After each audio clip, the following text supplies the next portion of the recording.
Hi everyone, welcome back to my YouTube channel. Thank you so much for showing your support and checking out my latest videos. So this video is going to be specifically on executive functioning. I feel like this topic is extremely important and it's becoming a very popular topic within the school setting, at least for myself in the elementary school. We're finding that there's so many students out there that are really struggling when it comes to executive functioning, and whether it's not just in the academic sense, but in the behavioral sense as well. Students that really have a hard time when it comes to that impulse control, kind of stopping, planning, thinking ahead, those types of things. And I find that, we really struggle with how to help students be successful in the classroom setting when it comes to executive functioning.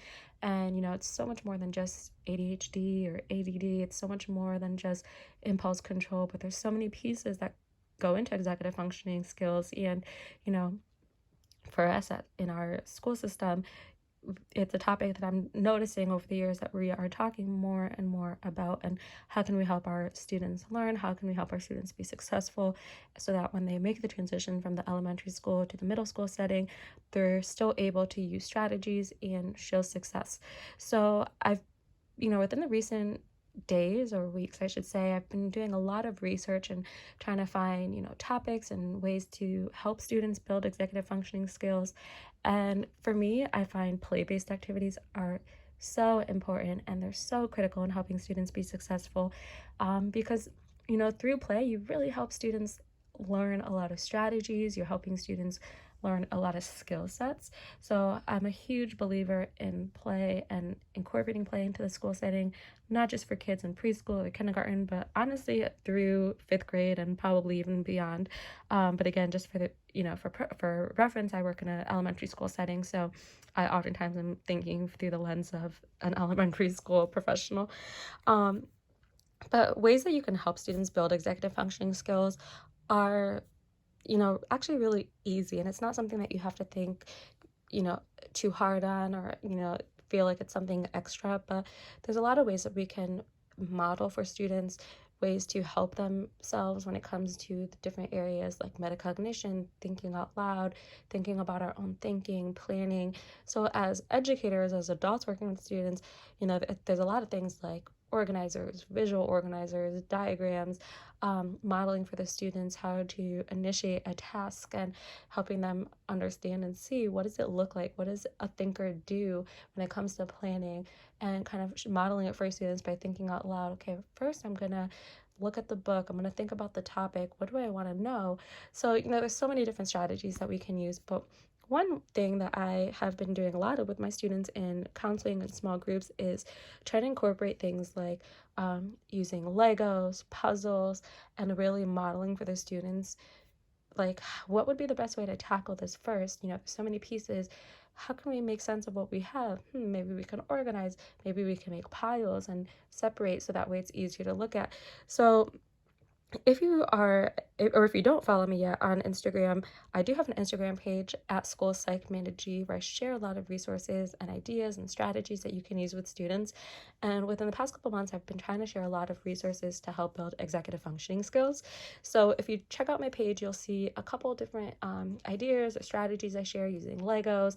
I recently purchased this really cute little set of it looks like fake flowers and grass and things like that, and I found it on Amazon. So check out my Instagram page because I share where I found it, I share the title of it, I believe I share the cost. It was not very expensive, it was like under $25, the one that I bought. But I share how I use it, and I actually show a picture of a student using it and kind of the little display that student made. So definitely be on the lookout for some other ideas on how to help your students. But for today's video, I wanted to talk specifically about this adorable little kit that I came across on Amazon. It's by the company Really Good Stuff. They also have a website. I believe their website is reallygoodstuff.com. Just to double check, it's, yep, reallygoodstuff.com is the name of the website. I actually purchased this through Amazon. It was, I want to say $10. If not, it was like no more than $15. So not very expensive.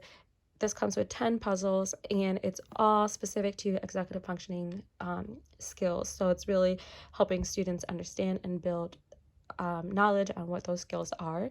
So this ideally I'm thinking is going to be for the older students, maybe 3rd grade, 4th grade, 5th grade, maybe 2nd grade with some support. I think this might be a little too much for 1st grade and kindergarten, but you can maybe come up with ideas to modify the activity, or maybe come up with other ideas that you can use in the classroom setting with your students. So a lot of you have been asking me, PMing me questions, or on the post that I recently shared on my Instagram page, asking me like, what is this? What does it look like? Would you use it? So I wanted to make a little video kind of talking about it. So it comes in this small box. I love the size of the box because it's really small. It doesn't take a lot of space. You can easily store this in your closet, on a shelf, in a bookcase. So it's really small, and it comes with a lot of puzzles. So when you open it, just to share, it looks a little something like this. Let me get it open. Let's see, use my other hand. So sorry, bear with me while I try to open it. But it looks like this. So all the pieces come kind of piled on each other like this. And as you can see, there's tons of pieces that you'll have. And for the most part, the pieces are already attached. So like for this puzzle, I just took it apart, but when you get it, the pieces are kind of like attached, like they're somewhat sticking together. This is not the order that it goes in, but they kind of have it like that, and then you just have to like sort of bend it and unsnap it from the pieces. So you're going to end up with puzzles, and the idea behind the game is that the students would have to put the puzzles together to create, it looks like a lock. So it comes with some instructions. So this is what the instruction pamphlet looks like, and is nice and kind of sturdy, and easy to clean. So the other thing I like about this, with this whole pandemic and having to make sure to sanitize and sort of decontaminate things, is that it's a nice kind of thick cardboard, but I think that this would be something that you can easily clean gently with like a wipe or something like that.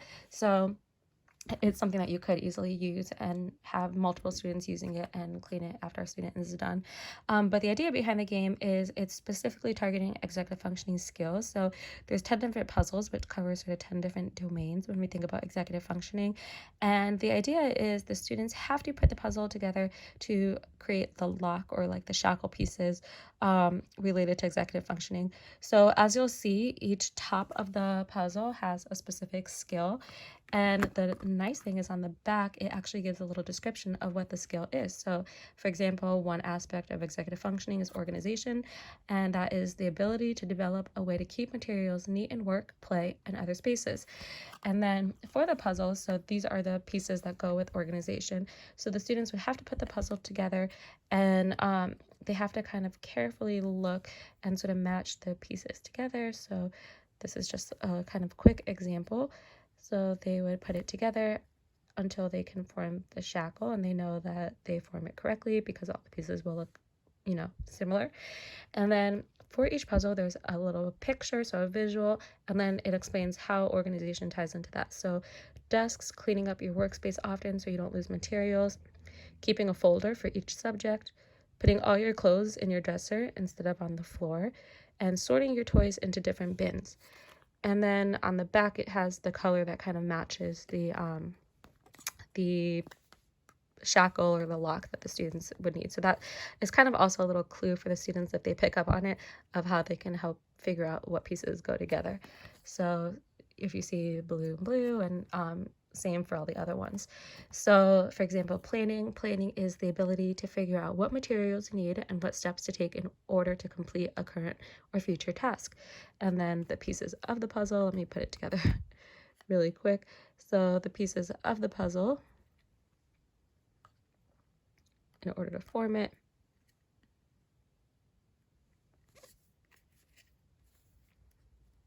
would be marking important dates on your calendar, packing your cleats and water bottle for soccer practice, writing down your homework to make sure you do it, and creating a list of items that you want to buy. So I really love this because it gives ideas. It gives realistic ideas for students that maybe struggle. This could even be a really good activity to do with students in middle school. If you're a school counselor, school psychologist, or special education teacher, this is a fantastic, fun way that you can help students build an understanding of what these concepts mean, and maybe have them put it together. And then for that, day, that lesson, you really focus on that specific skill and kind of try to target that skill with the students. So these are some of the other ones. So they have time management, is the ability to figure out how long a given task will take and how you could use your time effectively to accomplish the task.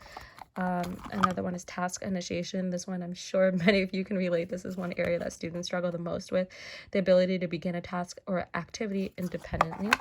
Metacognition, the ability to pinpoint ways that help you learn best and understand information. So I just wanted to kind of quickly share a couple examples. Working memory is the ability to keep important information in your mind while you're working on a task. So I really love this activity, and I'm actually really excited. I haven't used this yet with my students. I literally just got it in the mail the other day, and so I finally had a chance to sit down, open it, and kind of look at it. And I'm really glad I purchased this. It's really simple, it's easy. I think it's something fun. A lot of kids love doing puzzles.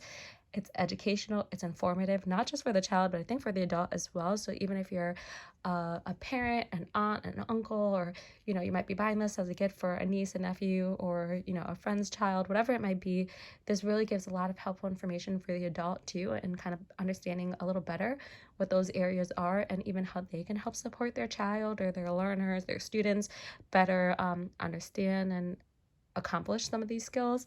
So, as a teacher or as an educator, we can model for our students. All right, boys and girls, we're gonna put our papers back in our desk. And I hear a lot of the teachers in my building using this type of language too, is they make sure to say, I don't want you shoving it in your desk. Remember, take out your reading folder, put it in your reading folder. But it's all about modeling. So our teachers are so great in my building. They model for the students. They might take one student as an example and show the whole class. Okay, so we're not putting it in like this. And then the teacher might show them or show the class, the teacher sticking it sort of sloppily in the folder that it's sticking out, and kind of, as an example, shoving it in a desk. They'll say, that's unexpected. We use zones of regulation in my building, so we're always using expected and unexpected language, but the teachers will say, that's unexpected. Expected is we take our folder out, we open the folder, we stick it in the folder flap, and they show them putting it in the folder and then close it so that there's no paper sticking out, and then neatly put it back in your desk. So that's just an example of how we can model it for students. So modeling, cleaning our space, organizing it, putting it in the folder correctly, or if we have right now with social distancing and the whole pandemic, many of our students have little bins that the teachers have purchased and have on the side of the students' desks with their pencils, their scissors, their glue sticks, all the materials that they need. And some students will have little plastic sandwich bags filled with counters or manipulatives for mats. So the teachers are always modeling for the students in my building, okay, we're all done, so we need to put these, we're not throwing them in our bins, we're taking out our sandwich bags and you're putting it in your sandwich bag, snapping it so that it's nice and closed, nice and tight, the pieces won't fall out, and then you're placing it back in your bin. So, I do have to commend the teachers in my building. They're always naturally, whether they realize it or not, doing such a great job of helping the students when it comes to executive functioning. They're modeling for the students. They use metacognition, but they'll model themselves thinking out loud of the strategies and what do I need to do first? How do I need to put this away neatly?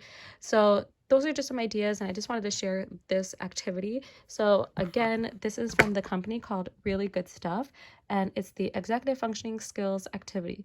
Again, I purchased mine on Amazon. It was definitely no more than $15. I want to say somewhere between 10 and 15. So I got it on Amazon. It came really fast. It was 2-day shipping with Prime. But you might also find it on this website. Really good stuff too. So definitely check it out. If you purchase it or use it or have used it already, share a comment below. Let me know what you think of it. Again, be sure to check out my Instagram page at SchoolPsychManaG, where I share tons of resources. Lately, I've been sharing a lot on executive functioning skills. I also share activities on my Teachers Pay Teachers page, also SchoolPsychManaG, where you can find resources, you can find visuals and strategies that you can use with your students.